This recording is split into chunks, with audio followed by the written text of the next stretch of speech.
That's a good example. That's right, and Tim Reed's just gone because of Christmas. Right. Okay.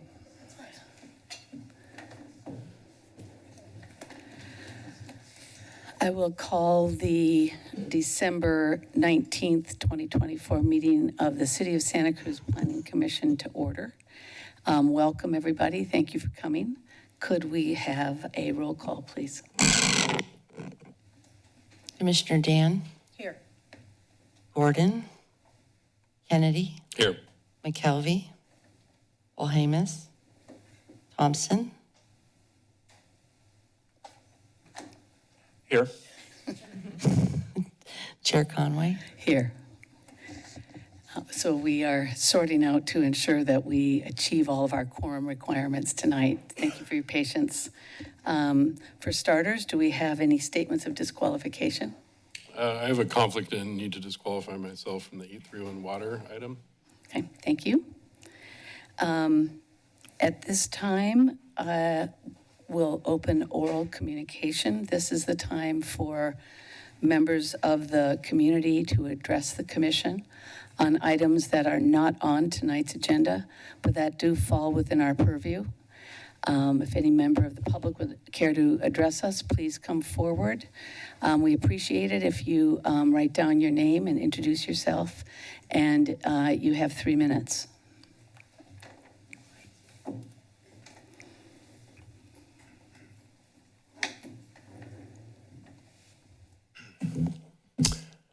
Hi, Commission. Thank you for holding a public meeting. I think this may actually be more in relation to the planning department, but I just feel profoundly frustrated. I've lived here in Santa Cruz for over 40 years. My name's Grant Wilson. I live downtown.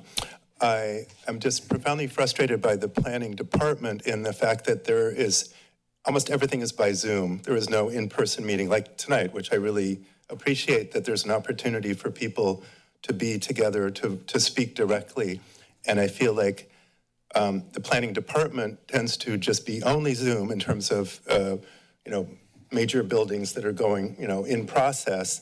And to me, it feels like, well, then there is no opportunity to know who else is concerned about 831 Water Street or, Front Street or something like that, all these different developments that are in the works. And I feel like that really does not serve the community. That does not help the community to be a vital, living community that cares about the issues. If we're all sitting at home, looking at a screen, that really just does not help us develop a community. And we are a community. So I feel like that, I just feel very frustrated by that. And I think a lot of other people do too. I think people feel disheartened and then don't participate in local governance and activities as you all are doing. So I just really wanted to voice that concern and criticism. But I'm really glad that you're all here tonight and that we can be here tonight too. So thank you. Thank you for your comments. Would anybody else care to address the commission at this time? Seeing none, we will move on to the approval of minutes of November 21st, 2024. I move to approve the minutes. Second. All those in favor indicate by saying aye. Aye. Aye. Opposed? And abstentions. Okay, thank you. With that, we will move on to the consent agenda. Do any commissioners have questions or care to pull the consent item? I don't want to pull it, but I do have one question for staff. Is that appropriate? Yes, one question is appropriate. Go ahead.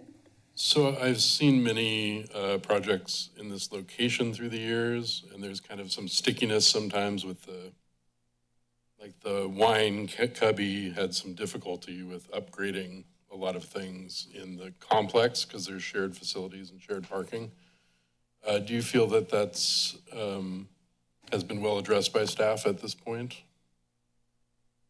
Yeah, I can ask planner Tim Mayer to come up and answer that question. Okay. And then also related to that, just wanted to note that you received some revised conditions of approval for this project, number 7, specifically to extend the hours of operation to 11 p.m.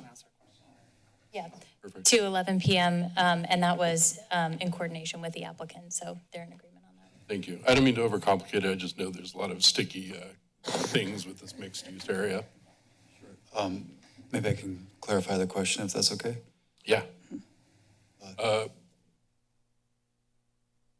The wine cubby, what I've heard was that they had to upgrade bathrooms and it was a very expensive process, kind of, which for such a tiny space didn't seem fair to me from what I read in the paper and I've heard from neighbors. So is there similar requirements for this, do you feel, just generally speaking?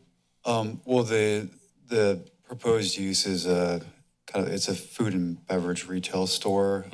So I guess I might defer to the applicant to see if they found that any of the requirements are onerous. I think I haven't heard of any issue complying with the relevant requirements. So That's good. I'm satisfied. Let's leave it on consent. I just thought I would ask because the shared parking, there's all sorts of stickiness there. So Sure. That's good enough. Thank you. Okay. Yeah, and then I'll also note that there is no parking requirement for this use. Excellent. Is that correct? Correct. Yeah. Subject to AB 2097. So no parking required right. either. So. That resolves a lot of those issues. Thank you. Appreciate it, Tim. Okay. Is anyone willing to make a motion on the consent agenda? I'll move approval. I second. Could we have a roll call vote, please? Commissioner Dan, Yes. Kennedy, Yes. Thompson, Yes. Chair Conway. Yes. With that, the motion passes. Congratulations. Good luck with your business. Okay. So, at this point in time, we will, let me keep you for 1 minute. Sure. Just let me know when I have to go. Yeah.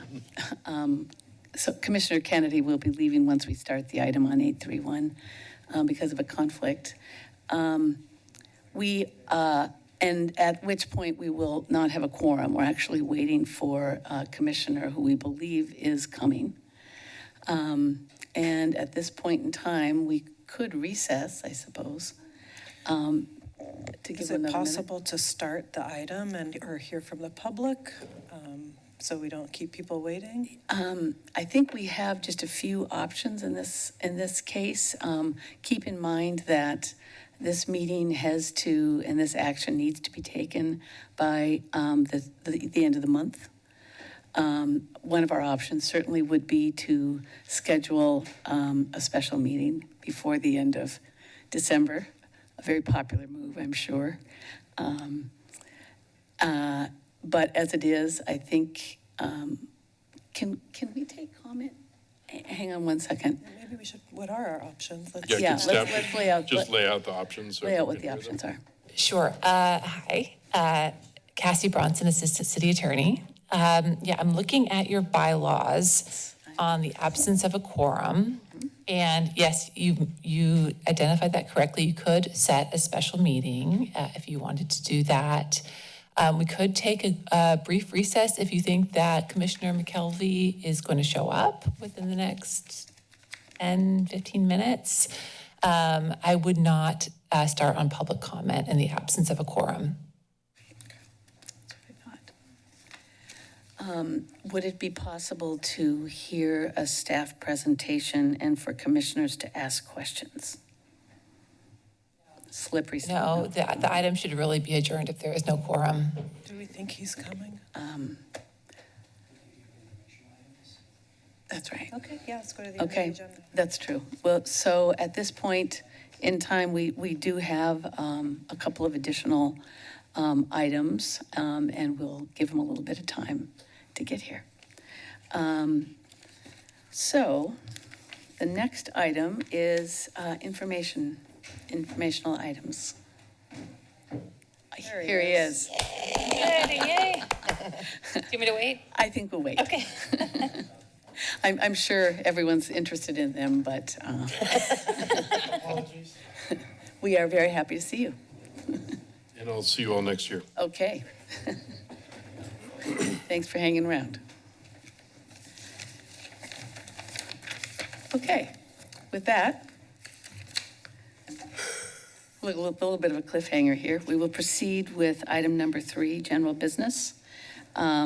This is 831 Water Street, project number CP 24-0148. It is the modification to a ministerial review for a proposed SB 35 project with a density bonus consisting of demolition of existing commercial buildings, construction of a 5-story mixed-use building consisting of 140 affordable units with shared underground parking and involving density bonus incentives, concessions, and waivers to development standards. It's located on a property in the Community Commercial Zone District and within the East Side Business Improvement District area. The recommendation tonight is that the Planning Commission review the objective standards table and by motion find the modifications to the project consistent with the standards necessary for granting of the density bonus and consistent with all objective standards. And do we have a staff report? Yes, good evening. Ryan Bain, Senior Planner. Excuse me, I've been sick all week, so I'm a little out of it, but I will trudge through this and then present the modifications to 831 Water Street. So the current application is a request to approve modifications to a previously approved SB 35 project for a mixed-use development at 831 Water Street. The City Council conducted an oversight hearing on the original SB 35 application back in December of 2021, finding that the project was consistent with the standards necessary to grant the requested density bonus and waivers, and found the project consistent with the city's objective standards. Excuse me. According to the applicants, the proposed design changes are a result of affordable housing financing opportunities which were recently secured through the Cal HFA Mixed Income Program, and the availability of this financing for the project has resulted in a change in programming such that all 140 units of the project will now be affordable as opposed to only 50% being affordable previously. So such programmatic changes have resulted in certain design changes, namely the reduction in the amount of commercial space and the combining of the two separate buildings. So I think most everyone's familiar with the location, the project site. It currently has 3 parcels, almost 40,000 square feet, a little under an acre, on the northwest corner of Water Street and North Brents 40. The parcel currently contains a 1-story multi-tenant commercial building and a separate drive-in car wash, which are proposed to be demolished. So as I mentioned, over the last 4 years, this was our first SB 35 application, and so we kind of learned as we went along, and we had a pre-application back in 2020, and we've had 3 community meetings over the last couple of years, the first being in 2021, and then we received the formal application in July of 2021, and then it went to council for oversight meeting. That before the law or the code was changed, council was the oversight committee, and so now the planning commission is. So went to council for oversight originally back in October and December, was approved, and they found the objective standards to be consistent, the project to be consistent with the objective standards, and then we received an application for the modifications that I'll go over here soon in October. We also had a community meeting on November 20th.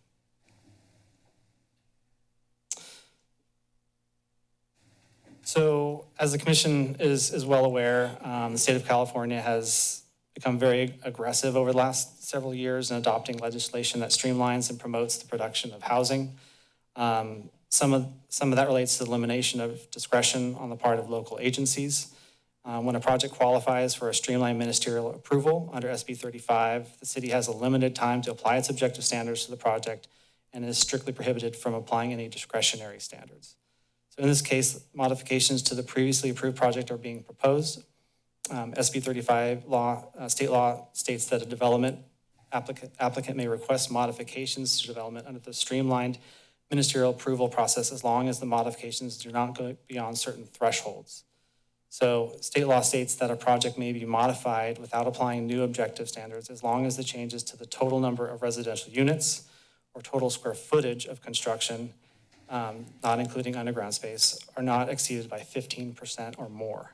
So with the number of units remaining the same, 140, and the total square footage increased by only about 1,500 square feet, which is about 1.7% of the total square footage, the modifications fall within the established thresholds, and only the objective standards in effect at the time of the original development application can be applied.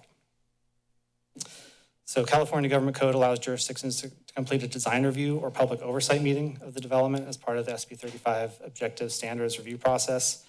However, the process must ultimately remain ministerial.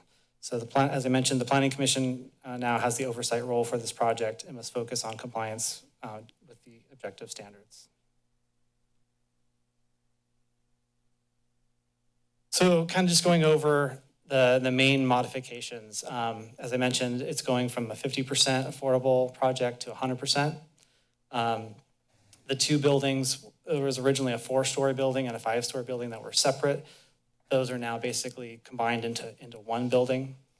The original, with the two different buildings, they originally were proposing to merge the 3 lots and then have it be split into 2 parcels with each building being on each parcel. Now it's just going to be 3 merged into 1 parcel. They've reduced the commercial space from about 5,000 square feet to a little under 900. They've reduced the parking garage space the number of parking spaces from 144 to 43. The private open space has been reduced. The common open space has been reduced. And then the overall heights of the buildings have actually been reduced by the 4-story by about 5 feet, and the 5-story building by about 8 feet have been reduced in overall height. So here I'm kind of just going to quickly go through some of the site plan or the floor plans. Here we have on top is the original application showing the underground parking. Below is the new proposed parking with quite a reduction in the number of spaces, as you can see. Calling out, and then also the buildings being combined. Essentially, it's kind of, the building's been kind of straightened instead of been at an angle as it was previously. And then the community space, common space has been moved to where the retail used to be, and the retail, as I mentioned, has been reduced in size, overall size.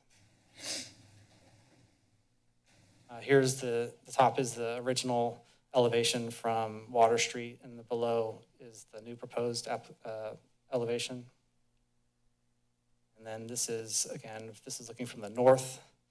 Top is the original, and the below is the new elevation proposed. And this is the view from Brent's 40. It's looking from the intersection, the top being the original proposal, and then the bottom being the newly proposed. Also from Water Street, kind of looking down the hill. And this is looking from kind of the back of the site, from kind of the Brent's 40 side.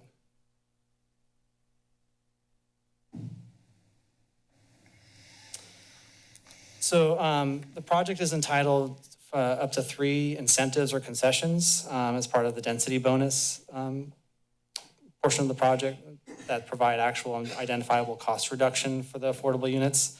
So the original application was approved with 1 concession, which was to locate all of the affordable units together in a single building due to some of the financing requirements for the state affordable housing tax credits. Since that's no longer an issue, buildings are all one and it's all 100% affordable, that concession is no longer requested. But there is one new concession being requested as part of this modification, and that is to allow for the transformer box to be allowed above ground as opposed to being required to be undergrounded. Let's see, and then the original application had 5 waivers, and those remain, and they're the same waivers. Though, as mentioned previously, the private and the common open space have been reduced square footage wise. The original project proposed 71 affordable units at 80% AMI or lower. The modified project proposes all 104 units to be affordable with the exception of the manager's unit. And this is a breakdown of the units and their affordability levels. Also, there's a couple of conditions of approval that are, well, several conditions of approval have been modified, and that was in the staff report. Basically, I underlined anything that was new and stroked through anything that was being eliminated, just so you could see the differences, because obviously with some of the changes in the modifications, some of the conditions had to be slightly adjusted. But two conditions in particular, this wanted to mention, there was a request by the applicant to change condition 61 regarding all landscaping being installed prior to final utility release or issuance. We originally had occupancy permits, but in some cases we do have temporary occupancy that's requested before final occupancy. So staff didn't have any issue with including final occupancy permits in terms of making sure all landscaping is before the overall project is finalized. And then for condition 8, the applicant's requesting to modify number 8 regarding the use of skilled and a trained workforce. Condition 8 currently, originally read as pursuant to government codes, a skilled and trained workforce shall be used to complete the development. Senate Bill 423 amended SB 35 to eliminate the requirement to utilize a skilled and trained workforce for projects that dedicate 100% of its units as affordable to lower income households. So SB 35 instead now requires developers to pay prevailing wages pursuant to government code, which the applicant is proposing to do. There's been some debate as to what the applicable standards would be, since the project includes 4 moderate income units and therefore does not include 100% lower income households. And so we did run this by our city attorney's office, and their analysis concluded that since it's not all lower income households, that a skilled and trained workforce must be used. But with some room for interpretation, staff's recommending the condition be revised to allow further research to confirm the proper application of the state law.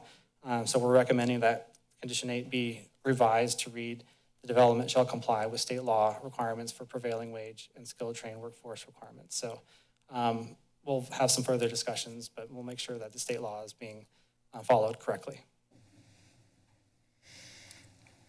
So in conclusion, recommending that the commission review the objective standards table, find the project consistent with the standards necessary to grant the requested density bonus, incentives, concessions, and waivers, and find the project is consistent with the city's objective standards that were in place at the time of the original approval. And I'm available for any questions. Great, thank you, Mr. Bain. At this time, this is the opportunity for commissioners to ask questions, either of staff or of the developer. Does the developer have a representative here tonight? Oh, sorry. Thank you. So this is the opportunity to ask questions only. We will be deliberating after public comment. So the first thing is, do we have questions? Anybody? I do, but Yeah, I go will ahead. reserve them after public comment. Okay, I'm going to go ahead with my questions. My first question is about what the expectation is for the commercial space. That was a pretty radical reduction. Do you know if there's a particular plan in place? I do not, but I know that the applicant's here, so they might be able to answer that better than I Okay. can. Could we ask the applicant to come forward at this time?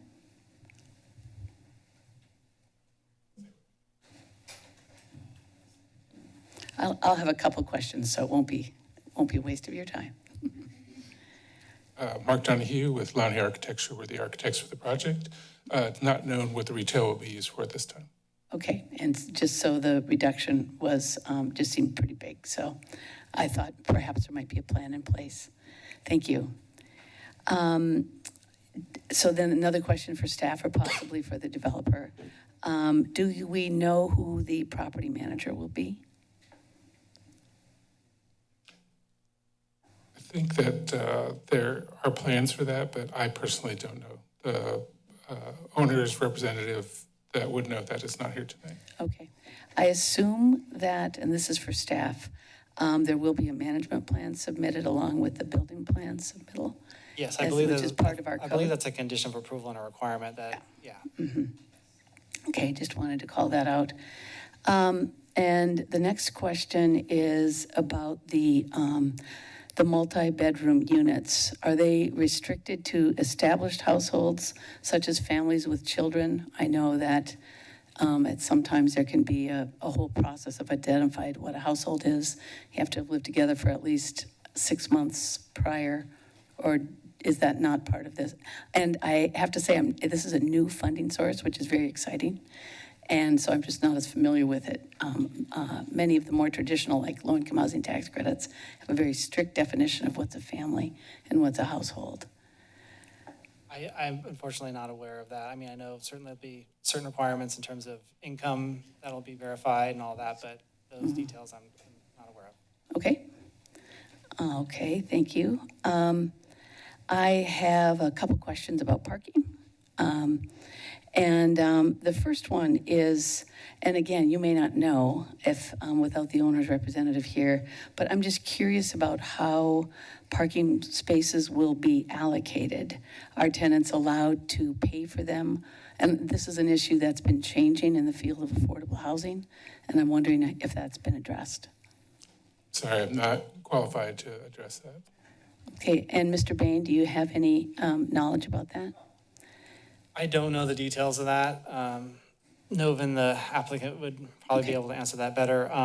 My recollection at the community meeting that was a couple weeks ago is he had said that it would likely be a first come, first serve, but I wasn't sure if they were, but it sounded like it was still being discussed as to how they were going to assign parking or if they were going to or not.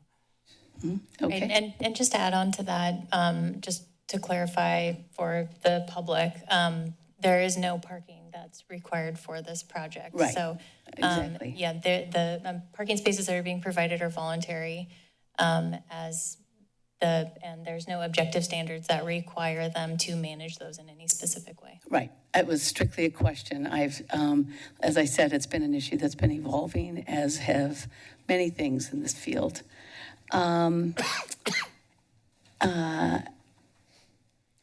I think that there's probably no one here that could answer my question about, I guess I'll just ask him anyway. So the number of spaces went down quite a bit, and I'm assuming that that is because the original project was using stacked parking. Is that right? Yeah. And it's there an was affordable originally. project, and no parking has to be provided. So there's, the parking is what it is, and it's certainly a way that is going to reduce the cost of providing the parking. The primary reason for the reduction in parking was the reduction in the overall cost. Yeah, I assume that was the case, and thank you for clarifying that.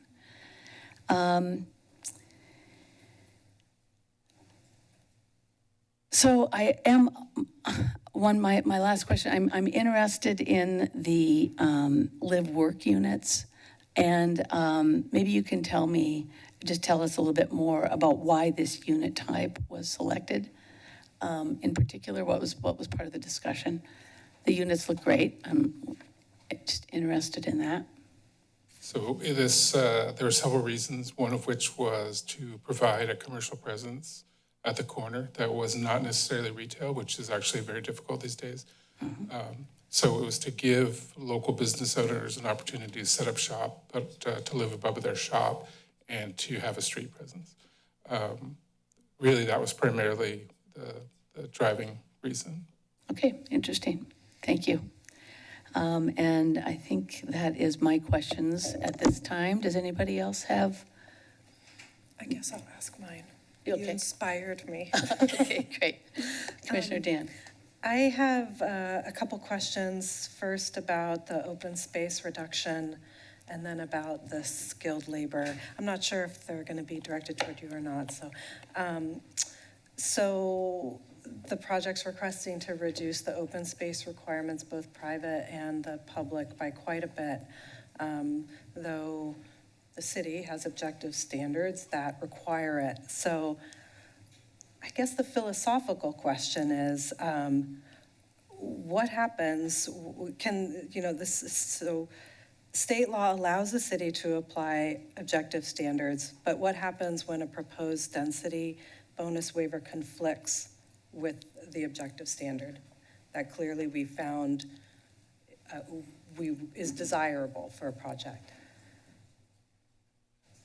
What do we do if it conflicts? I mean, that's exactly what, I mean, that's what they're asking the waiver for, right? Is basically what they're stating with a waiver is that under the current development standards, they can't fit all of the requirements such as open space without a reduction in the overall number of units, affordable units, so. So, and what was the basis for making that case? Did they provide you some evidence that they, couldn't make the units smaller or have fewer bigger units? What was the evidence provided to justify the reduction? They provided a base plan that basically identified. What does that mean? What do you mean a base plan? A plan that basically meets all of the CC development standards, height, setbacks. Basically, they gave us a base plan that met all those setbacks and height and parking and open space requirements and all the things that are required as part of the development standards for that district were all implemented into that base plan and identified how many units could be established. So you have, that's your base unit number, which I think in this case was 109 units. So then in order to allow for the density bonus and to, do a 50% or whatever it might be, an increase in density to basically provide more units to subsidize the project, the affordability for the project, they're allowed to ask for certain waivers to development standards. So height in this case, they obviously couldn't go up those couple stories and get more units without asking for a waiver to height, reduction in open space requirements in order to provide more units, all those type of things. So those are all waivers that were asked for in order But to is allow there for. like a negotiation that happens? Because I could see them, No. providing that plan and then you saying, well, actually you could add more open space if you do X, Y, and Z. There's loads of ways to skin a cat when you have a development of this size. So I guess I'm just wondering, like, from my perspective, open space is critically important to the health and public enjoyment of, you have to build buildings that think about the humans that are going to live there. And, frankly, I don't see that this building is really thinking about the humanity of it all.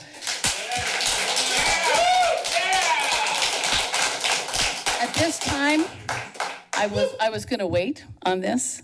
I am going to ask for no declarations for or against this project. Everybody is welcome. We're very interested in your opinion. And I will not accept declarations on one way or another. No. There will be no clapping, there will be no cheering, and there will be no booing. And we can call a recess and stop this meeting. I'm going to ask you, please, this was a little early to make that speech. Everybody here is welcome and will be heard. For many people, this may be the first time they speak in public, no matter which side of this, no matter what their opinion is on this project. Everybody is safe to express their opinion. And I will ask one more time, please refrain from claps, cheers, and jeers. Does that make it safe? I'll just continue. We'll continue. Thank you. If I could add something to Ryan's response as well. So the applicant isn't actually required to, I mean, they can request waivers that will physically preclude construction of the project.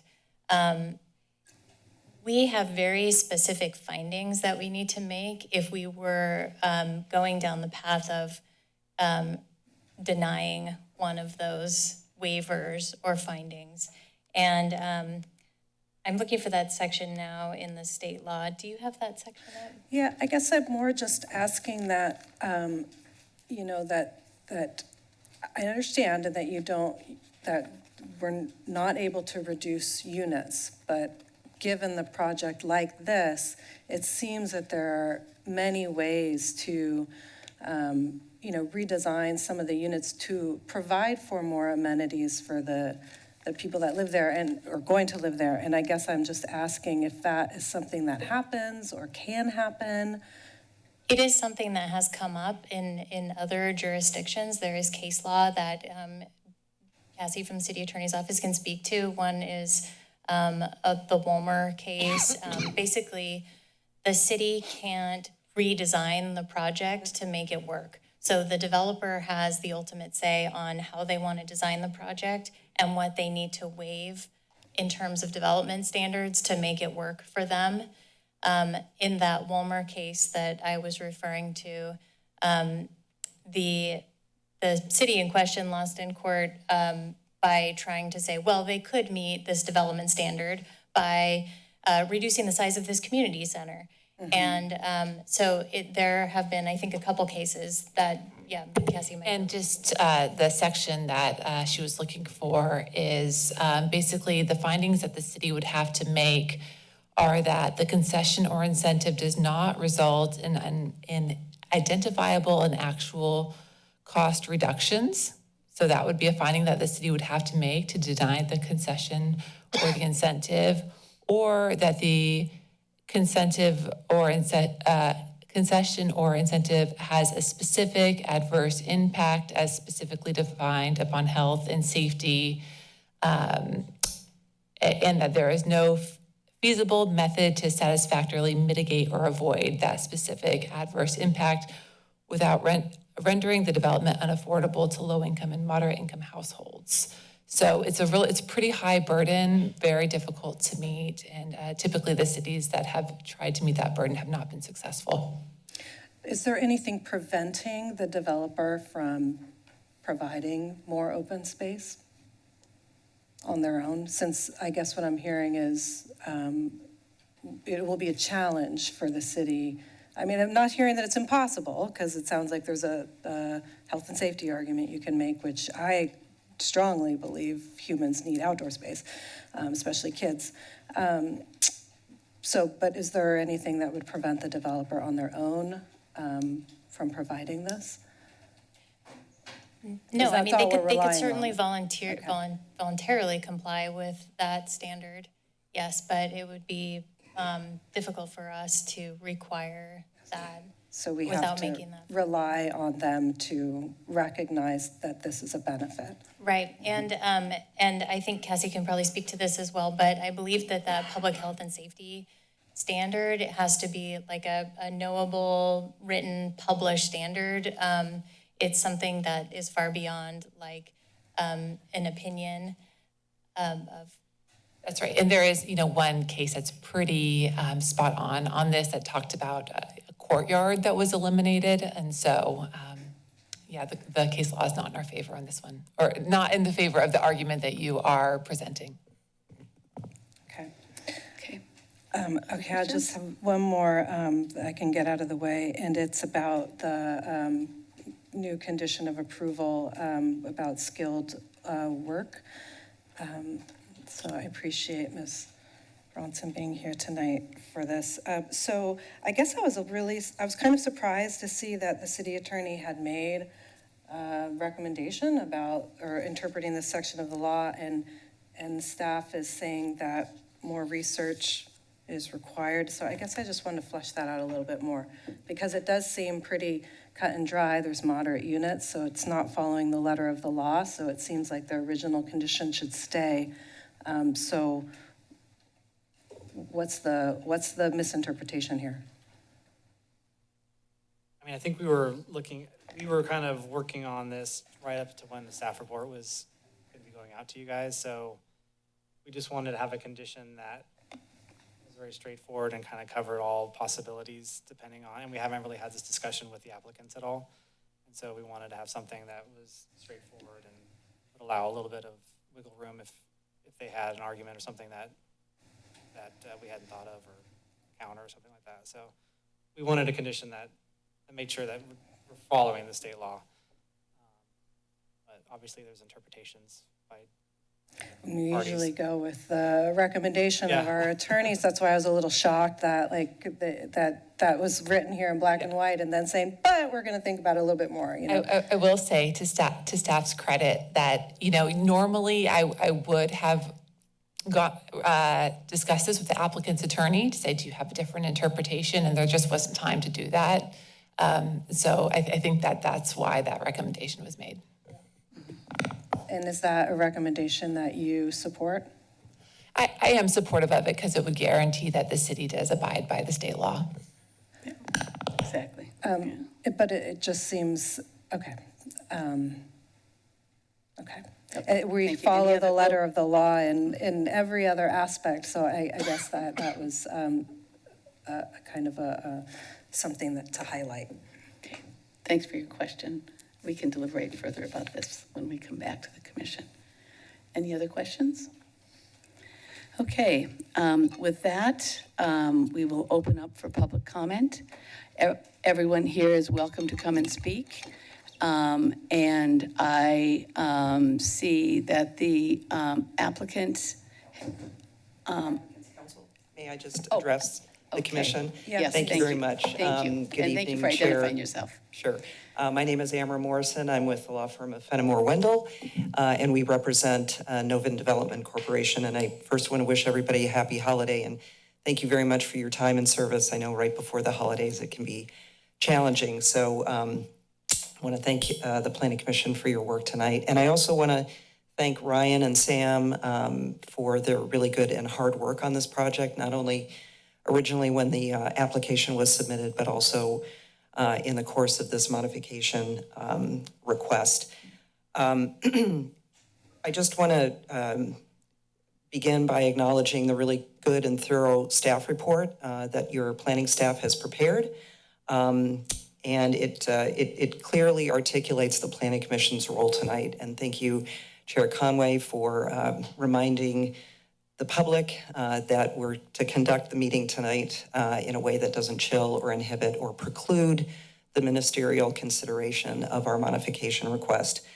I do want to note, we did send a letter to the city attorney's office yesterday disputing that the Planning Commission's role really is to determine the objective standards consistency with our modification request. We assert that that should really have been done by the planning director, but nevertheless, we do support the analysis and the conclusions in your staff report. Again, the report very clearly articulates the limitations imposed upon the city and through the Planning Commission in determining whether the modification request is consistent with objective standards. Again, the process has to meet ministerial. And I just want to remind the Planning Commission that the word ministerial really means it involves very little to no personal judgment about the benefits, the pros and cons of the project. So it's really important to keep in mind that amendments to SB 35 now require that an SB 35 project application's consistency with objective standards be made by the city's planning director. Nevertheless, Planning Commission is in that role tonight. So I do want to address and recognize your Assistant City Attorney's interpretation of the Bankers Hill case. It really does limit a city's ability to make or suggest project modifications, project design modifications. So the project that has been presented to you tonight is the one that you are determining consistency with objective standards.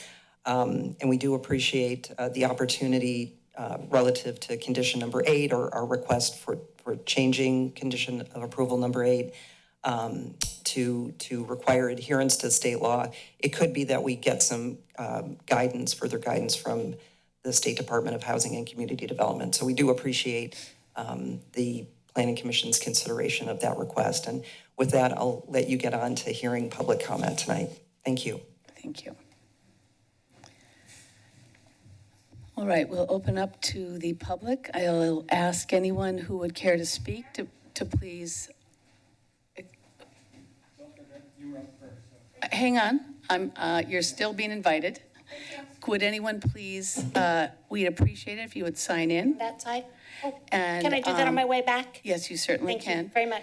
My And, name, excuse me, you have not yet been invited to speak. okay.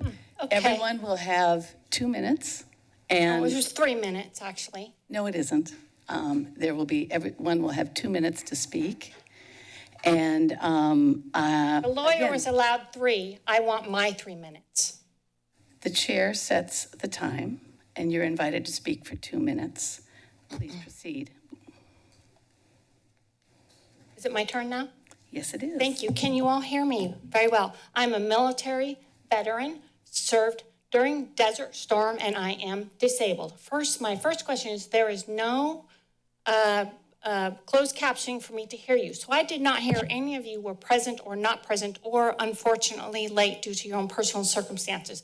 That is a problem for me. Secondly, I live in the neighborhood where this thing is going to happen. I want to know, what are you doing for the veterans that are out here on our streets or disabled or homeless? What percentage goes to them? How are you employing these veterans in these non-union jobs to build this building? I want to know how you're employing them and in what way you are finding, and in what way you are going to do so.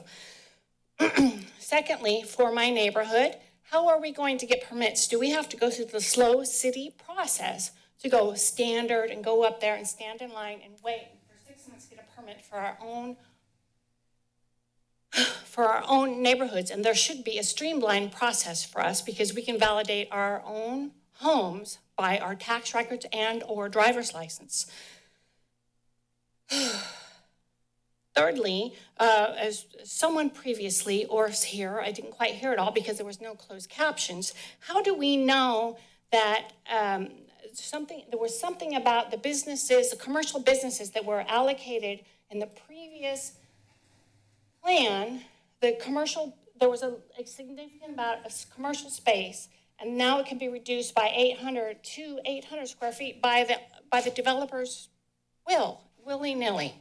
Okay, that's no benefit to any part of our neighborhood, and I do believe, you guys correct me if I'm wrong, I believe it's B40. There's an entire neighborhood there that is not benefiting commercially from that. Lastly, you state that you are learning SB 35. You're learning by trial and error. No, we are not your guinea pigs, and that will not be acceptable. Thank you very much. No. Again, I will not accept cheers or jeers. Sorry. Please.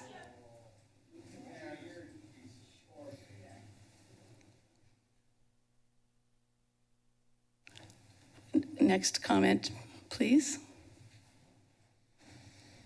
Hello, my name's Tom Gardner, and we live a block away from where the development is proposed.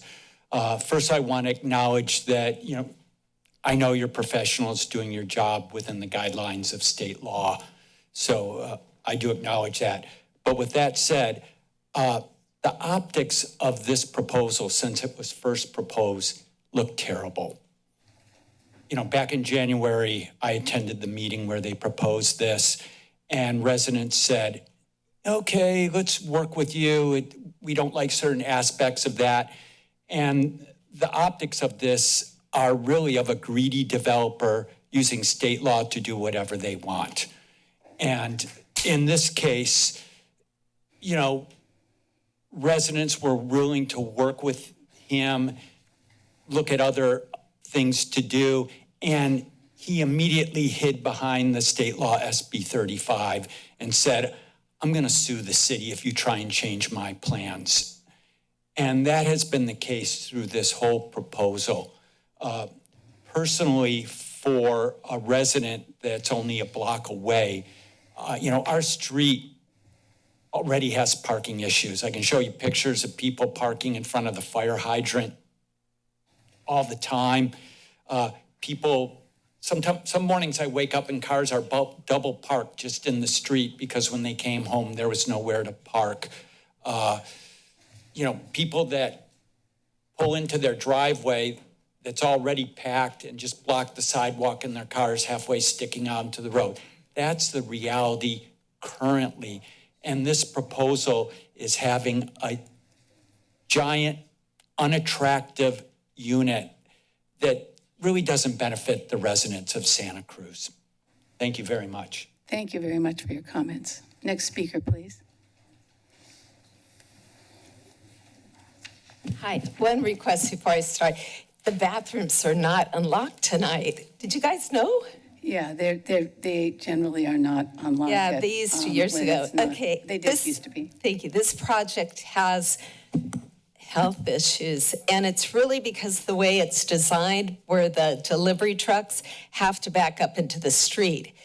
And we have 3 schools with students coming down that hill really fast, all during the day. And what happens is they're on skateboards and bikes, and they're going fast because they're so glad to be out of school.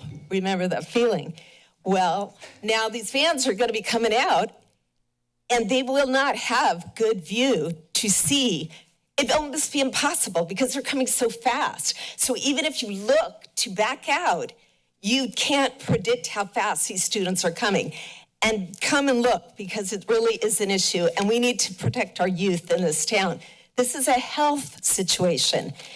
The project also has other health problems, and it's the massive amount of shade that will be put on a whole row of long-time residents that we really need to care about, because the health concerns of having black mold, I'm sure you've all learned a little bit about the very, very severe, hard to get rid of health conditions when people inhale black mold. It's actually really serious issue depending on the people, but black mold is an issue. So here we're making a health issue.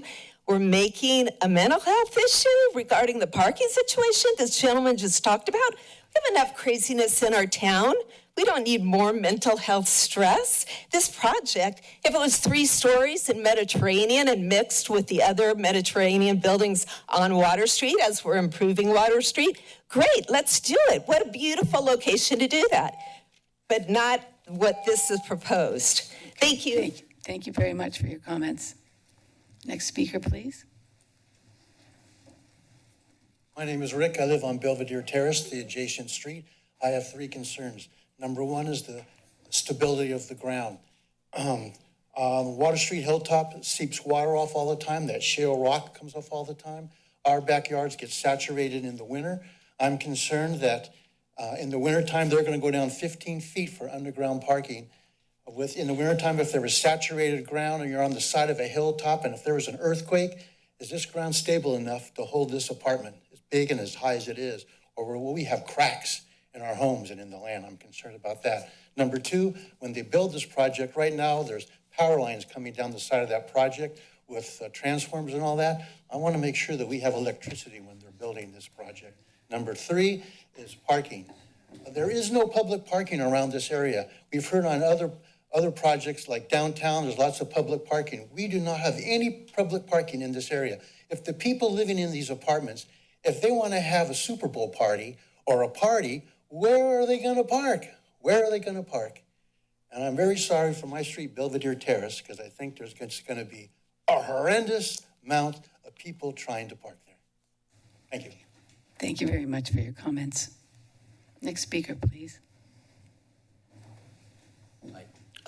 Excuse my unkempt appearance. I have a baby. There's not much room for doing anything else, which will be interesting because the original modular construction system has been gotten rid of, I believe.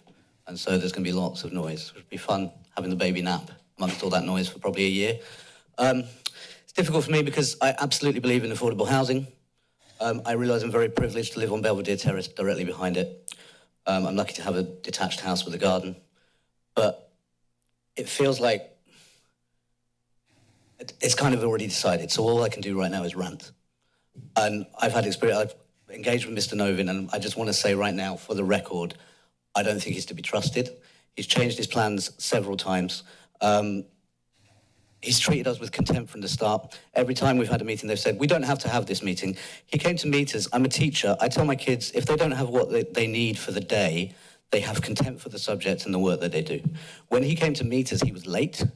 He'd been to Office Max to print off some stuff to show us, but Office Max couldn't print out, and it just smacked of like last minute second thought stuff. And then he had the audacity to take photos of us and put it on his website to say he was community engaging. And that's the kind of tone we've been dealing with. The way he treats the car park, the car wash that he has directly behind my house is a farce. We have rats all over the place. From a health and safety point of view, it's appalling. So just going forward, I want to be on record as saying, this guy is not trustworthy, he is out for the money, and he's hiding behind this law and saying he's a community hero. The parking he's being inconsistent with, he says it's a first come, first served basis, and in the same sentence, he said he was going to do it on merit. So again, I'm kind of peeing in the wind, really, excuse my French, but I just have to get it off my chest that he is creating something that is a profit-making project. And just as the lady mentioned, the open space is gone, and the psychology of a town is so important. Look at England after the war, what they did with those concrete monstrosities that then got dilapidated and abandoned and are basically terrible places to live for poor people who deserve more. Thank you. Make it 3 stories, I wouldn't be standing here. Sorry, I'm done. I've got to move. No, thank you very much for your comments.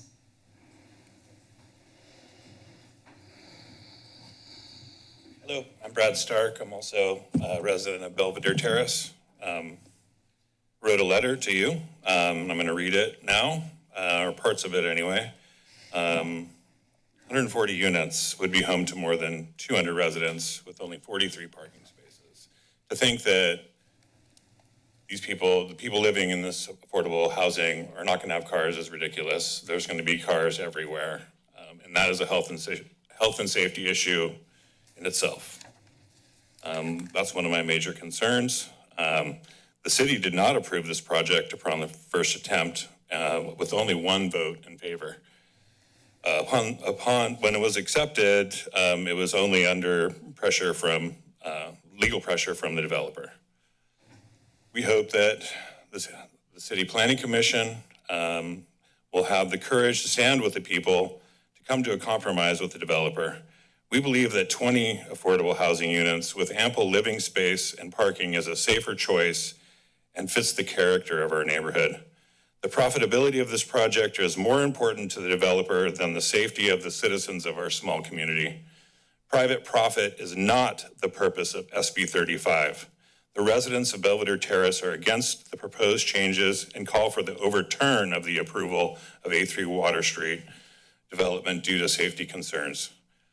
Please consider gathering more information about the impact on our environment and traffic safety before this project moves any further. We hope that you hear our plea clearly. Thank you. Thank you very much for your comments. Welcome. Hi, thank you. My name is John. I live on the east side, and I know this neighborhood and looked at the parking. This is a summary of the email that I sent some of you, along with photos of all the impacted parking. Just because SB 35 allows you to approve projects that are poorly designed with no or limited parking doesn't make it a positive contribution to Eastside Santa Cruz. My concerns are specifically related to the drastic reduction of proposed parking and the Stanford studios that are being proposed across the street on the corner of Water and Stanford. I hope you all can use some common sense to make proper planning decisions for your first effort in public planning with SB 35. The A31 project, like I said, is adjacent to Stanford Studios, which is being proposed with 0.44 spaces per unit. 831 right now has 0.3 spaces per unit. There's no street parking and there's no public parking in the area. So this is just not going to work with the amount of people that are going to be parking. In comparison, 831 and Stanford Studios, in comparison to Water Street Apartments, has 1 space per unit, and Breakers Apartments have 0.3 spaces just down the street. Those were planned and those work. The lack of parking will increase traffic issues, make the area less safe for bikes and pedestrians due to people driving around stressed, parallel parking in traffic. The lack of parking at the new housing will also increase illegal parking, which my neighbor was talking about, and I've seen it, and I have photos which I sent to you. It'll make the area less accessible for emergency, garbage, and service crews. It is not equitable to design this, because what you essentially are doing are inviting people in low-income housing to have parking stress, because this is truly designed with not enough parking. I ask you, as a responsible planning board, to create a project with sufficient parking. I'm in favor of the original plans. It had more parking. I like the idea of having new retail space in the neighborhood. Just because this allows you, or SB 35 allows you to approve projects that are poorly designed with no or limited parking, doesn't mean this project will help our community. Thank you. Thank you for your comments. I live in Belvedere Terrace as well, and I have just two things. The parking's an issue. We don't have a transit system that actually works for the city, for this county. Secondly is that the building that you're putting up behind my home is 5 stories. I'm not gonna see no sun for 6 months out of the year. Get a block, all of my backyard, no vegetation, no gardens, no anything. And that seems, I don't know, just doesn't seem right. And there's no parking, and that's all I got. Gotta keep it simple. That's the way it should be. I mean, oh my God, you used to say, I'm a builder and developer, right? Would I build a house or we had like 1 parking space for each bedroom that we had, right? Now you don't do any of that stuff. It's like, no, have 143 units with 40 parking spaces? There's just, they can't do massive transit. We don't have that. Anyway. Thank you for your comments.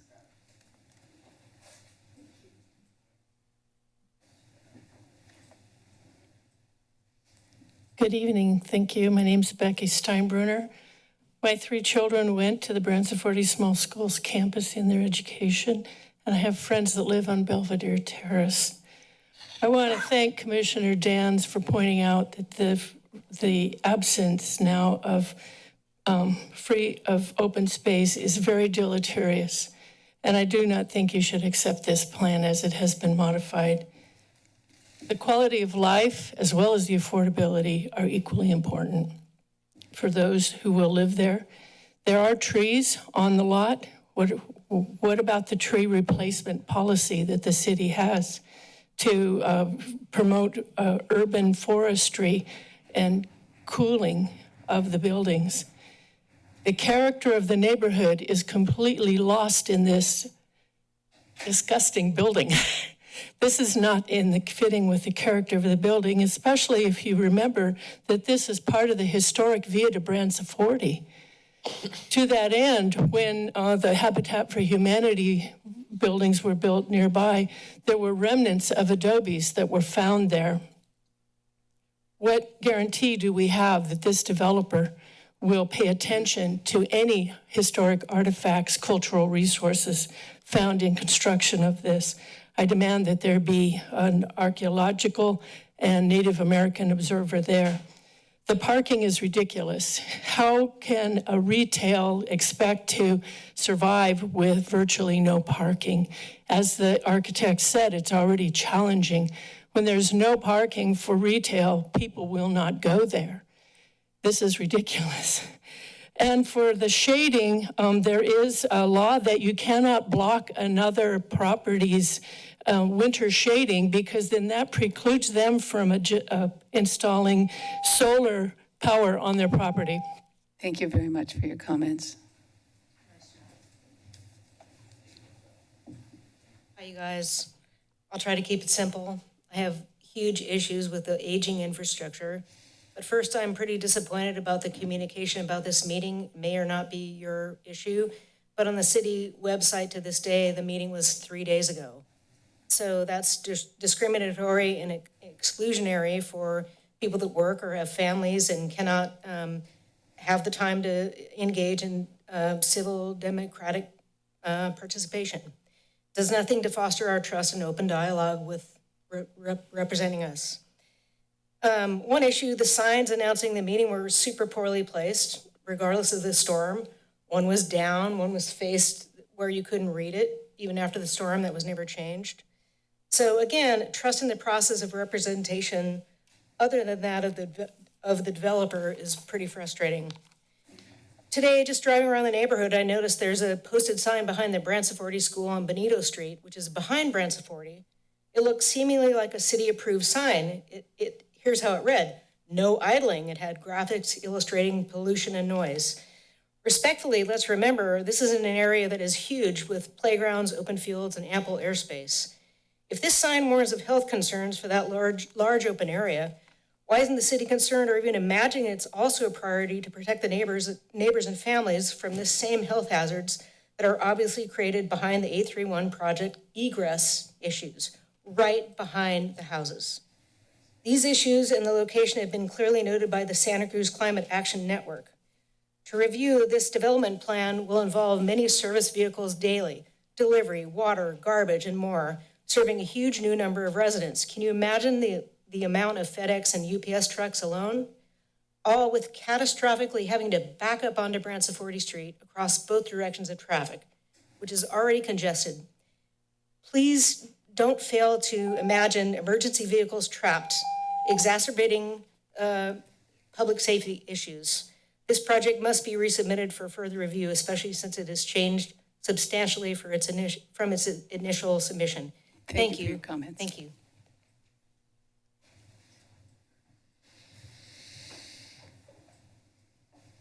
Lee Brokaw, General Contractors, license number 524663. I've been doing this for 44 years. I had things I wanted to say, but I want to call the public's attention to the fact that Planning Director Lee Butler has spent most of this time not listening to the public, but talking to the press or playing with his computer. I think that is unconscionable. The architect and the developer are moving into a neighborhood. What they are doing is not neighborly. Just because the state law says they cannot provide parking does not mean that they have to not provide parking. They can provide parking if they want to. They just might not make as much money as they want, but that's tough. That is just tough. Tough on this man right here who's designed it, and tough on the developer. I'd rather be tough on those people than tough on all these neighbors that have gotten up and told you the problems they're going to have with this piece of crap that gets built in front of their houses. Thank you for your comments.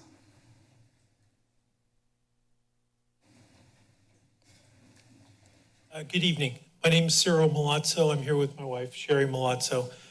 We've lived on Branciforte about half a block to a block away from where this development will come in for about 35 years. And Sherry's family has actually been in that neighborhood since the 1940s. So we have an appreciation of the neighborhood that we live in, the community that we live in.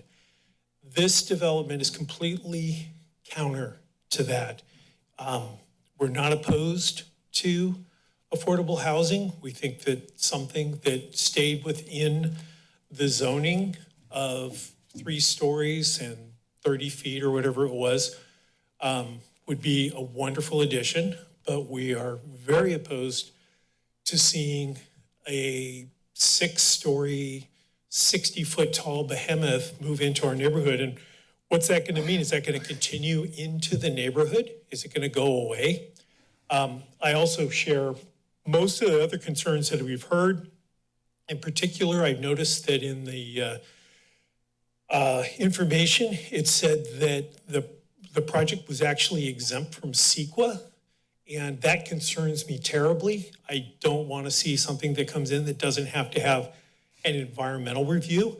And I hope that that doesn't mean that it's completely willy-nilly, but I'm very scared because of seeing that CEQA is not going to be followed here. Parking is going to be horrific. Shading for our neighbors on Belvedere Terrace is going to be horrific. We really wish that something could be done here that this organization could do something to respect the community as well as the law. Thank you. Thank you very much for your comments. Next speaker. welcome. Hi, my name is Gloria Simpson. I'm one of the neighbors. I live in that community. I've been there for about 40 years. Look, I'm a real person. I live there. We can tell you, you've heard from the other neighbors about the impact that we have already with parking in our community. And to bring something like this into the community with insufficient parking will make it absolutely horrible. As it is, I don't get my trash picked up often because they can't get down my little street. And I think that's true for some of the other streets near there. So please reconsider this. It's too big. I'm a social worker. I'm all for low-income housing. I'm happy to consult with anybody and talk with anybody. I have some good sense of what this community needs, and it's not that. Thank you. Thank you for your comments. Sure. Next speaker. Hi, my name is Theo Kell. I live in downtown, just across the river from this project. I'm a renter, and I work for the county, and I want to be able to stay in this community for a long time. I really like it here. I'm also in the ranges of moderate and median income for affordable housing opportunities, like what this project would be. And I'm here to ask that you move forward with it. I think it's really exciting that all the units will now be affordable. That's exactly the kind of project that we need more of compared to some other developments going up in similar areas of town. Besides that, I also think the reduction in commercial space in exchange for making the project feasible is a positive thing. There are lots of empty commercial spaces in big new developments like this. But you know what doesn't have vacancy problems is affordable below market rate housing units in developments like this. It's better to use that space for housing people than for empty storefronts, excuse me. I could see myself living in an apartment here, and I know many other people in my age and my income bracket who would as well. Thank you. Thank you for your comments. Good evening, Commission. I just want to start off, my name is Ryan Meckel. I would like to thank the chair for your comments earlier, trying to keep this a cordial meeting. I hear from many people they don't want to come to meetings like this because of the heckling and disrespect shown by some of our fellow community members. So thank you for that. I really appreciate it. Like I mentioned, my name is Ryan Meckel. I'm here speaking both on behalf of myself and Santa Cruz EMB. I'd like to say that I support this project. I think it's great to see 100% affordable development happening on the east side of Santa Cruz. As an SB 35 project, if it meets objective standards, it must be approved. Following the law and approving this project is critical to ensuring that Santa Cruz fulfills its housing commitments, both to the state and to our community. There are a lot of people that can't be here tonight. I have coworkers who live over the hill or in South County who commute to work because they can't afford to live in Santa Cruz. Housing like this would provide them an opportunity not only to drive less and lower their greenhouse gas emissions, but to live close to amenities, to move into a high resource area. Please be quiet, I'm speaking. And to have a community where they can spend more time with their family than commuting to work and commuting to the things that they otherwise are not close to. These new homes reduce transportation burdens and benefit the environment. It's centrally located on a major thoroughfare with great bus access thanks to the reimagined metro process. It's also easily accessible.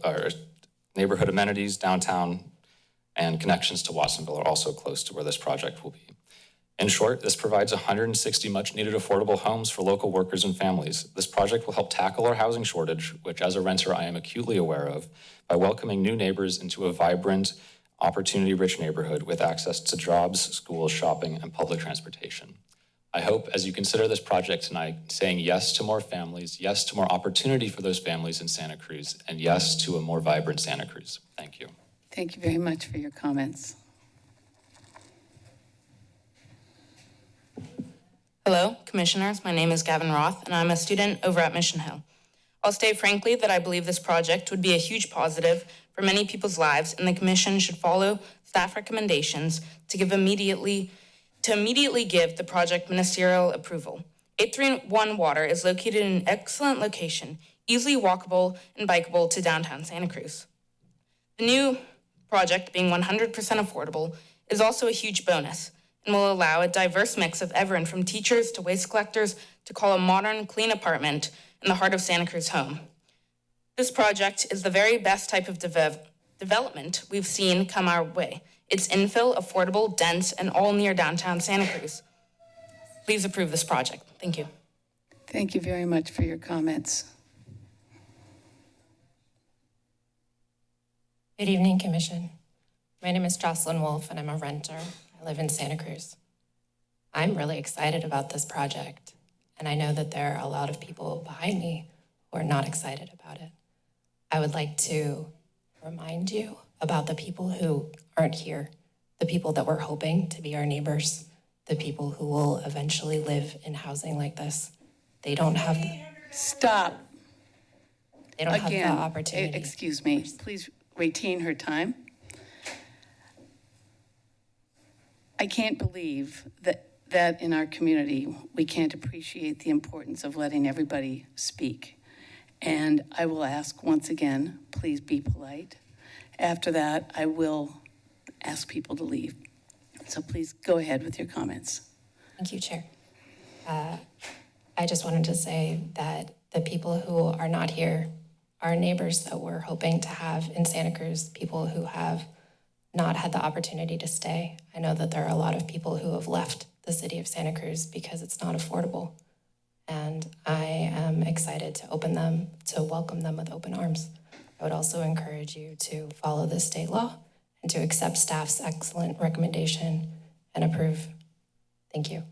Thank you very much for your comments. Next speaker, please.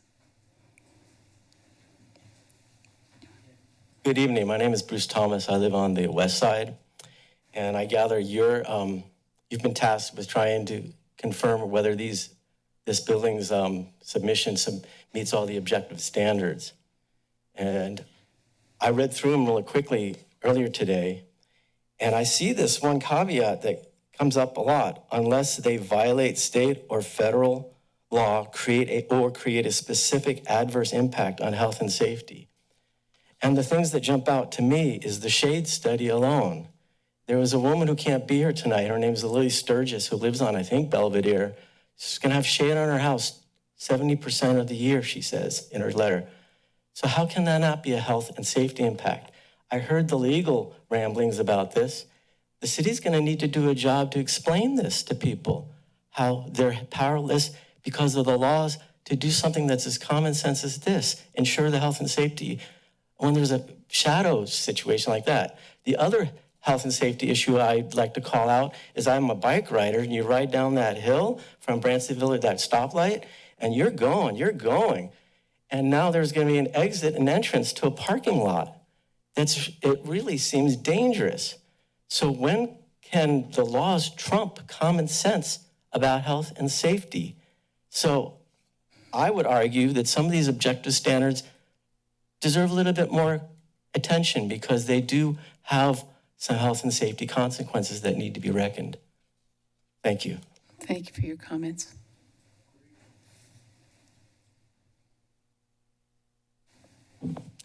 Good evening. My name is Gary Patton. I'm in the general neighborhood, but not on Belvedere Terrace. I have two substantive comments and then a procedural suggestion for you. Substantively, what the gentleman who just testified talked about, and a woman earlier talked about, the traffic safety dangers associated with this project as currently designed are real. I am not aware that they have been properly analyzed, and I think you need to insist you get some review. I wasn't thinking so much of the trucks backing out. That was the earlier comment. I was thinking about what the gentleman just talked about said, because I live and walk down that Water Street Hill every day practically. Skateboards, bikes, and cars are somebody is going to be killed because of that entrance onto Water Street out of a blank wall. Second comment, which goes to what Commissioner Dan talked about with these waivers. I believe that the waivers, that the developer, the proponent is entitled to the waivers only if they need it to make the thing financially feasible. And I don't see that that's really been analyzed, and I think it should be. So here's my procedural suggestion to you. I think you may be under some time delay or some time pressure. I'm not quite clear why I didn't analyze that issue, but I believe you should continue this matter, don't take action tonight, and ask the staff, including the city attorney's office, not only to give you their recommended conditions for approval, but give you other possible findings you could make so you can turn down this project. Okay, thank you very much for your comments. Hi, my name is Candace Brown. I was formerly on the Transportation Public Works Commission. Some people tonight from YIMBY are also on the commission.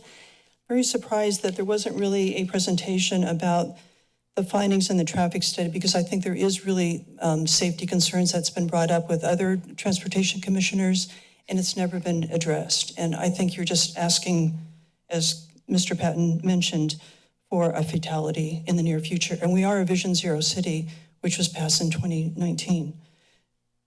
As far as the parking, I think just to make it objective, instead of being first come, first serve, you should put a condition that all the studios and one bedrooms have no parking guaranteed, period. Only the 2 bedrooms, which would typically be families that might have to go use a car, the managers, the guests and business commercial would have the parking, which would add up to exactly 43 spaces, by the way. So if you do that, it would be really cut and dry, and you can add that as a condition. I'm really concerned about the shading issue. I mean, it's just absolutely disturbing that you're actually not guaranteeing the health and safety of the people that live here. And that has to be addressed. And it's not being addressed at all. So I think you're putting the city in liability, because these people on Belvedere Terrace, they're going to have problems. I mean, they're going to have drainage problems. They're going to have mold problems, not to mention the quality. And we're not even mentioning quality of life here. So that is a huge issue. And the final issue I wanted to mention is I think there might be some confusion between waivers and concessions. I have always thought as major things like open space, height, and FAR as being a concession. And here you're acting as if it's a development standard of which there'd be unlimited waivers. So I'd like to have a little bit better explanation about the difference there. Thank you. Thank you for your comments. Would anybody else care to address the commission at this time? Seeing none, we will return to the commission for deliberation and action. Okay. Let's see. So, would anybody like to start? I'm going to start with a question that was from the following up on the last speaker. I think it would be helpful for everyone here to have the staff explain the difference between a concession and a waiver. Yeah, essentially, concession is, they're entitled to a concession if provide actual and identifiable cost reduction for the affordable units. So that's a concession, is where you can identify, for instance, I guess, in this particular, like for what the concession they're proposing here is that undergrounding the transformer would be costly, and so therefore they can say that they can save money by not having to underground it. And that's showing that there's a reduction, and so therefore a concession could be granted. A waiver has to do more with a development standard, such as a height or setback, basically precluding the additional units from being built. So, if it was 3 stories is only the allowed height in the zone district, in order to be able to build additional units, you would have to obviously create additional volume, whether it be going out and reducing setbacks or going up in height, or both. So those are kind of a couple of, I guess, examples. Okay, that's helpful. Thank you. Good, thank you. Good question. Anybody else have I don't have questions. anything? Yeah, do you have, would you like to make a point? I mean, I wait for the other commissioners who haven't spoken yet. Commissioner Courtesy. McKelvey? I do have a couple of points to make. They're not so much questions, but I live in this neighborhood too. I follow this project very closely since I heard about it at least more than 5 years ago. It's been in the works for that period of time. There have been many objections raised, including the affordability, people saying we should only build 100% affordable. I support affordable housing, just not here. There have been many discussions about different physical aspects, traffic, many of which we've heard repeated tonight. It seems to me that just in the affordability question alone, going from the 50% affordability to 100% affordability is a massive change that the developer has made. I'm troubled by the representations that it's all about money. It's the height's been modified, reduced. The size has been reduced. The shape, in my opinion, is worse now than it was before. But I think what we're dealing with is when you insist on 100% affordability, or that is your goal, this is kind of what happens to a project. It gets neutered if you want a word for it. It's unfortunate. I wish that the retail was still there. I wish that it was not live work, but I can't really analyze the feasibility for the proposer, and none of us can. I think we're not even allowed to do that, especially with the state laws the way they're written now. We can't say, we have certain bumpers that we are within, and I think that, yeah, there are a lot of things that personally I might change about it, but I think it's a function of the overall goals that we're all trying to meet. Thank you. That's all I can say. I do have some questions about the circulation, and we've heard quite a bit, and I was just looking at the plans. Could you explain more about the ingress and egress and the analysis that your department's done? Good evening. My name's Matt Starkey. I'm the transportation manager in the Public Works Department. There's primarily two pieces of review that have happened on this site regarding access. The first one is on Water Street and on the hill and the location of that driveway. It is a good thing to be concerned about. There is a challenge when you have a curve in a roadway and people are trying to exit and look back up to see conflicting traffic. In this case, that was reviewed, and the driveway location in the proposed plan actually improved that visibility. It moved the driveway closer to the Branson 40 intersection. So that improved since the first application. And then the second piece is, I think the loading fire access zone that's on Branson 40, that was also reviewed for site distance, is also sufficient.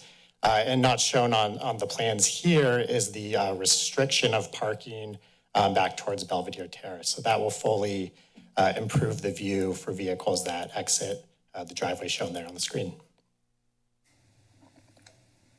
I just wanted to clarify, I know there were a couple comments. In talking with Public Works Department, with Curtis Busenhart, that in terms of trash pickup, the truck will be basically, this is usually early morning, so it'll be backing in to pick up and then pulling straight forward out onto the street. So there isn't any backing out onto the street. And there is going to be a dedicated delivery, there'll be a dedicated delivery space that's right on Branson 40 for deliveries.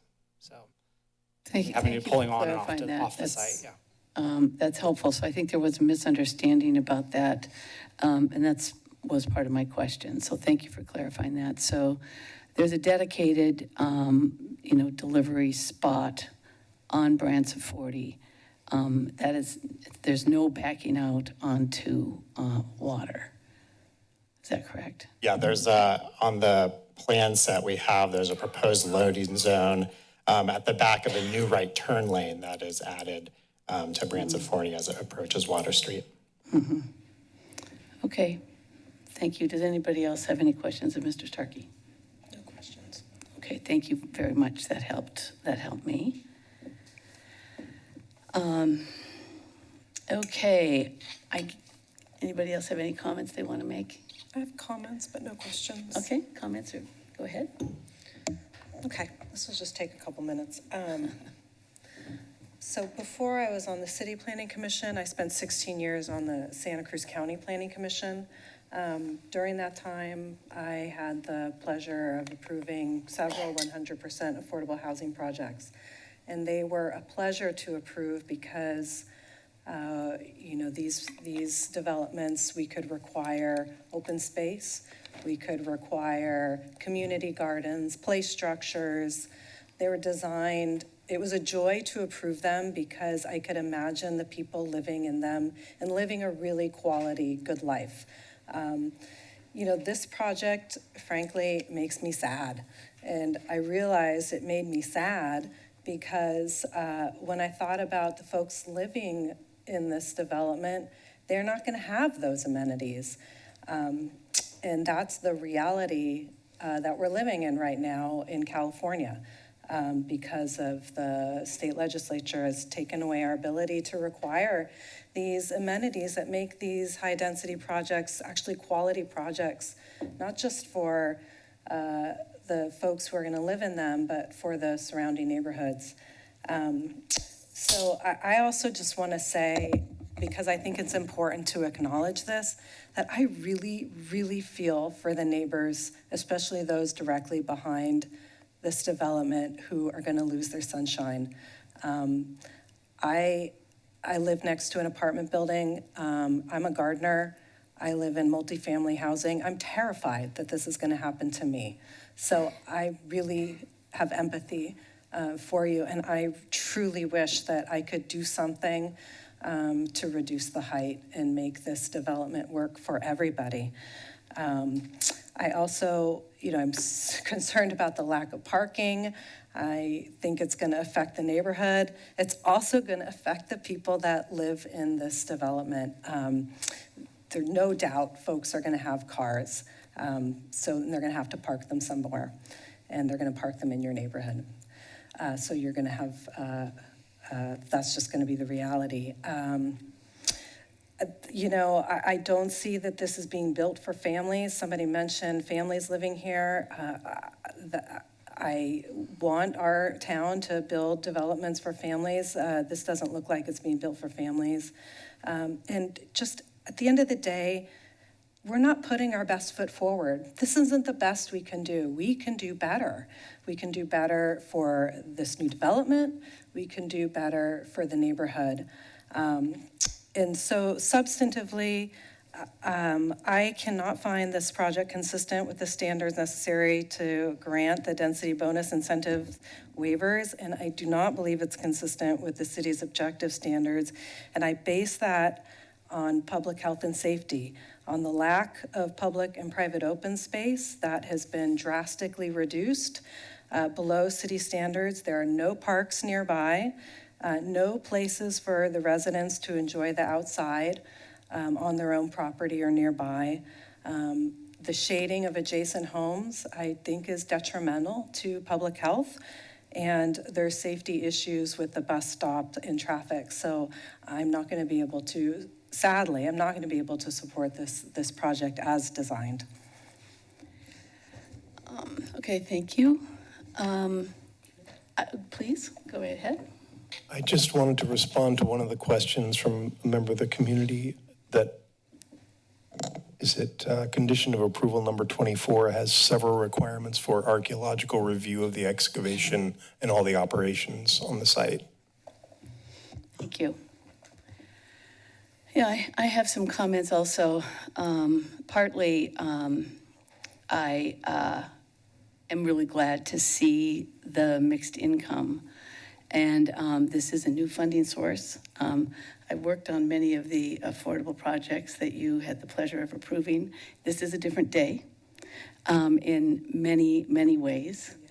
And partly because, we've spent the last 50 years reducing the number of units that are provided in projects.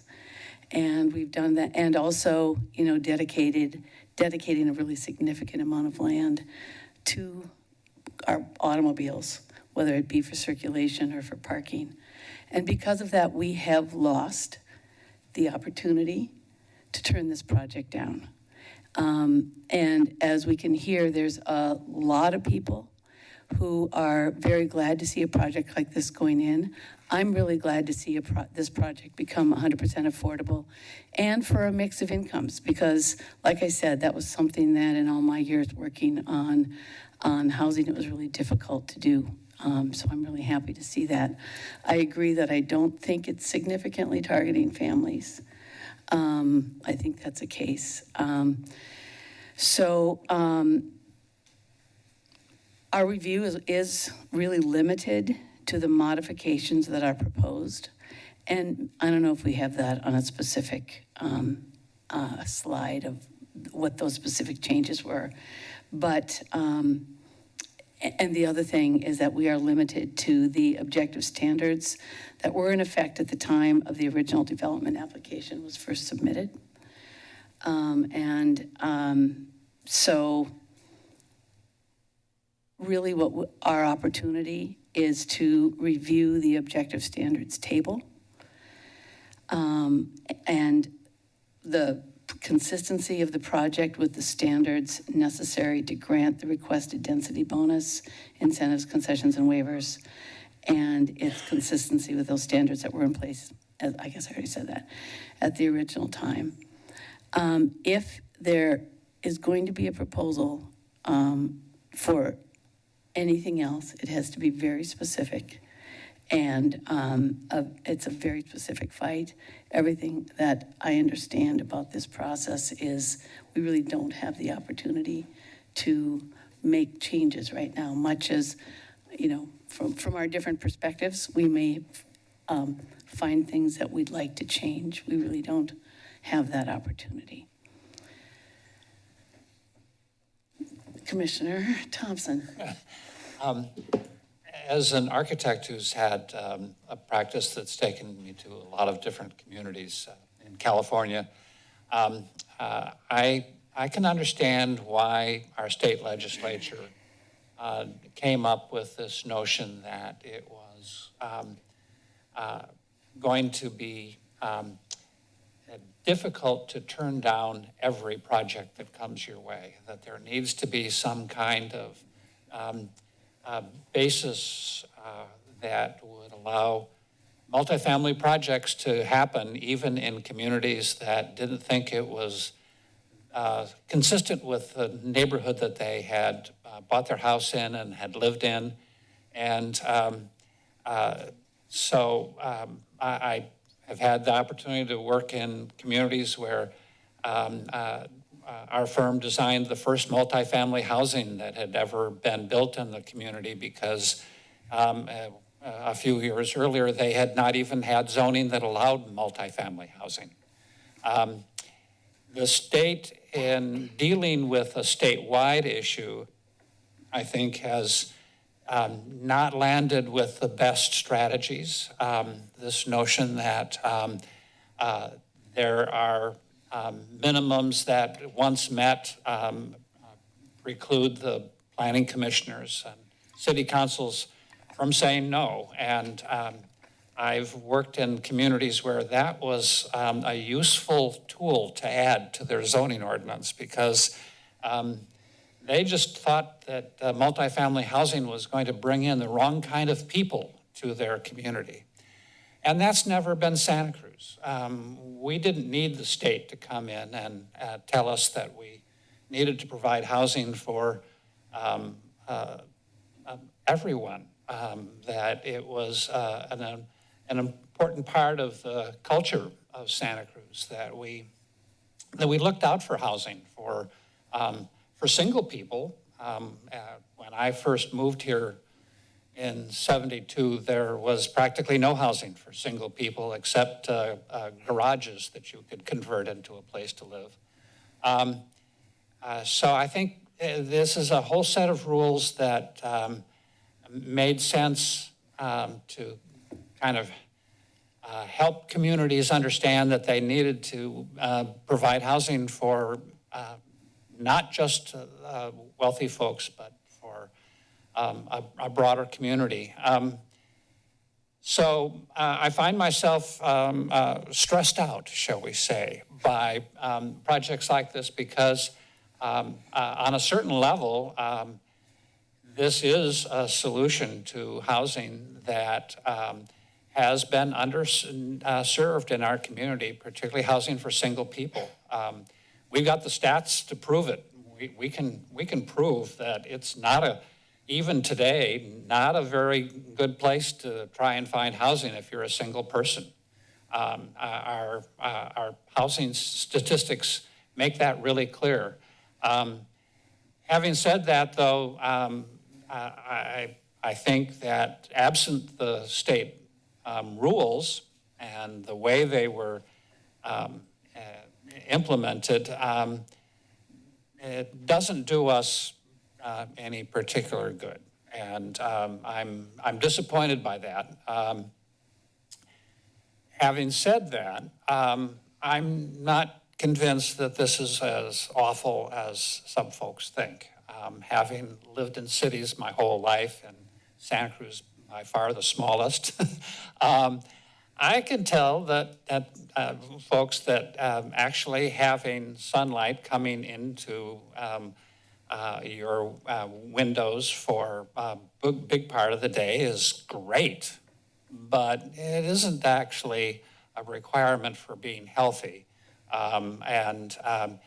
It is hard to reconcile when we have portions of our neighborhoods that have one character, single-family houses on one side, and then fairly tall multifamily houses and housing built right next door.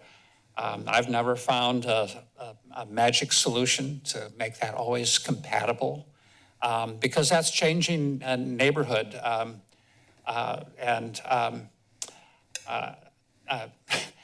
I can't remember even where it came from, but it was a list of 10 bumper stickers that needed to be made, and one of them was, "Help, my neighborhood is changing." And there is a real sense of loss when your neighborhood that you've loved and lived in for a long time changes, even in fairly small ways. And this is a substantial change. So it is difficult to be up here and wish it were different.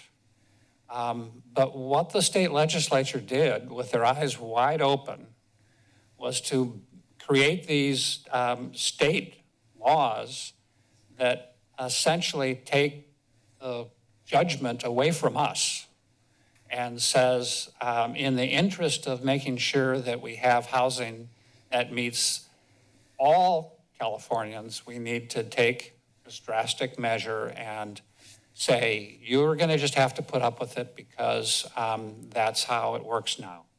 And I wish it wasn't so, but I think it is. And I think we up here are very limited in what we can do. That's what I got to say. Thank you very much for that perspective. I think that's helpful. Commissioner McKelvey? Okay, I could go on about different points as well, but I think as it is anyone ready to make a motion?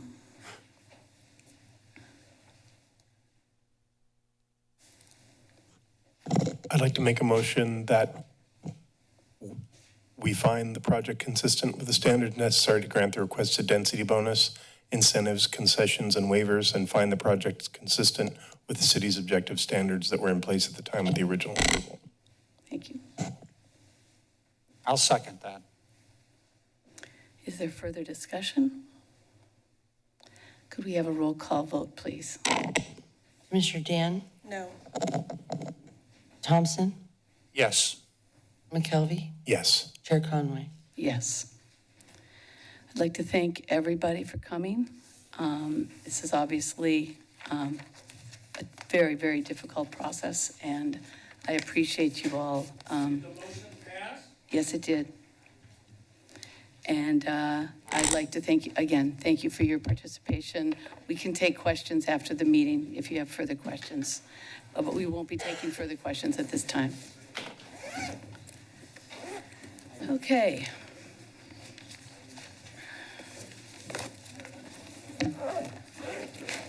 So we do have additional items on the agenda, so I am going to ask you to take your conversation outside. We will answer questions. I'm so, you know, I would love to hear it. That item is closed and it is out of order at this time. If you want to wait till the end of the meeting, if you'd like to wait till the end of the meeting, I would be very happy to hear your comments. Yep, I think we all would be. It was actually for the people there. But at this time, it's out of order. And I'm sorry, we're doing our best to have an orderly meeting. Thank you very much for coming and for making your comments. Okay, we do have a couple of additional items. Next will be information items. All right, so there's a couple meetings coming up in January. We have one on January 9th that's going to be a special meeting. And so far, we have the 915 water project. That's a modification to an approved project. That's the one at 915 water, just down the street from this one. That one was, that one's a conversion to an 100% affordable development. And so the applicant it's a new owner, and the applicant is converting the units from SROs to 1, 2, and 3 bedroom units. And then they're also adding 2 stories to the building. So that one is coming back to the Planning Commission as a modification. And then also on that agenda so far is an appeal of a conditional fence permit on John Street. That was acted on by the zoning administrator, and the appeal was filed by the applicant. And then on January 16th, there is the 313 Swift project. That's the educational workforce housing on Swift Street. That is, I believe, would be a recommendation by the Planning Commission and final action by the City Council. Is that the one over by Gateway School? Yes. Samantha, can I ask, so we have a meeting on the 9th and the 16th? Yes, because the first meeting in January was... Second or something like that? Yeah. Yeah, right after the first. We have one, Yeah, it's the 2, second. 3, 4. We have 5 Thursdays. You have, I'm sorry, what's that? There's 5 Thursdays in January. So the regular meetings would be the 2nd and the 16th, and so because we missed the 2nd, we did a special meeting on the 9th. And then there will be, so that's it? I'm hearing that you would have preferred to have one later in the month versus 2 earlier in the month. We can talk offline, I'm not sure I can make it. Yeah, that's good feedback. We can maybe do a poll next time and see where I think we people did are do a at with- poll about the 9th. Okay. Yeah. So, Yeah. Okay, and then Director Butler is here and he has some additional informational items. so those are the 2 scheduled meetings in January? Yes. Okay, thanks. Oh, also, one more thing, the 908 water project, that's the big project at the beginning of 908 Ocean. That one is scheduled for February as well. Okay. Okay. Oh.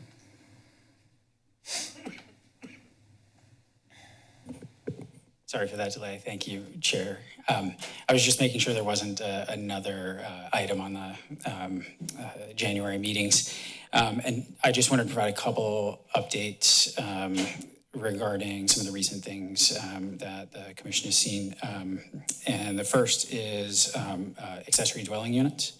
At the last city council meeting, the council acted upon the ADU legislation that you saw in November, and they supported that. There is a whole host of new ADU regulations that are coming into effect, both with respect to statewide exemption ADUs and also with respect to ownership requirements.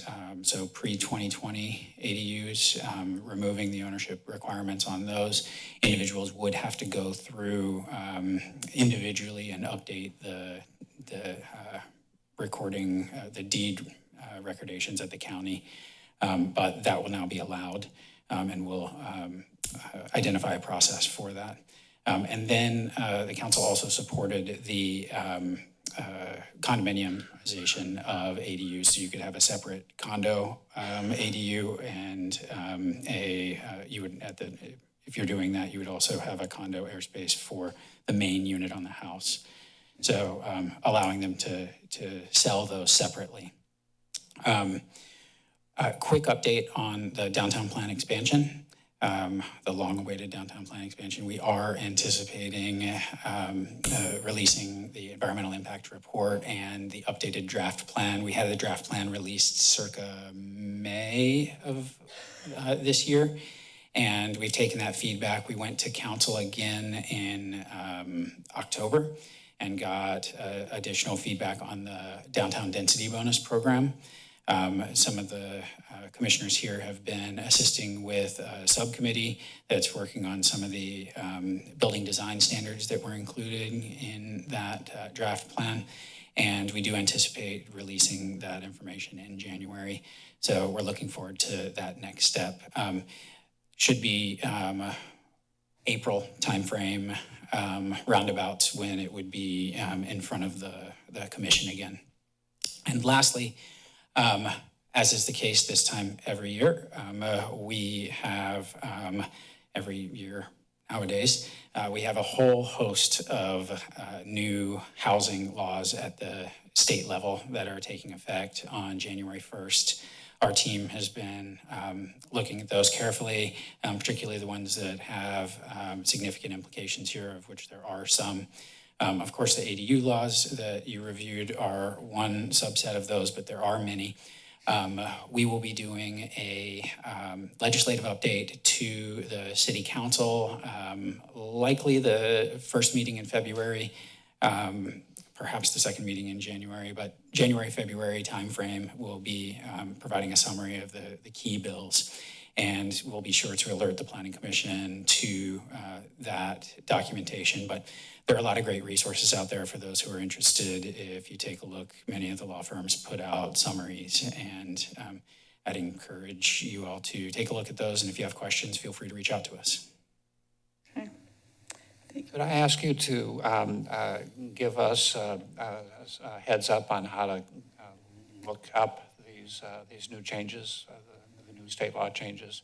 Absolutely. I would love to just read it firsthand, but I wouldn't know where to look. I'm happy to share some of the resources that we've been using as a team. A lot of them provide brief summaries, and then once you get that brief summary, you can look at the applicability locally and decide whether to dive in and tackle the entire bill. And we're happy to share that with the commission. Thank you. Yeah, of course. That would be great. I'd be interested in that too. I'm on certain strings, but I'd like to see what you're looking at. Sure. Happy to do that. All right, good. Well, thank you. Appreciate that. Moving on, the next item is subcommittee and advisory body oral reports, some of which Mr. Butler stole my thunder on the timing. The subcommittee has completed its work, and thank you, Matt. Really appreciate you. That was really helpful also. It has completed its work, and so the process will be included in the downtown plan. I really appreciate the time of both Pete and also Matthew and the staff time. It's a relief to have a little bit of a window into some design review.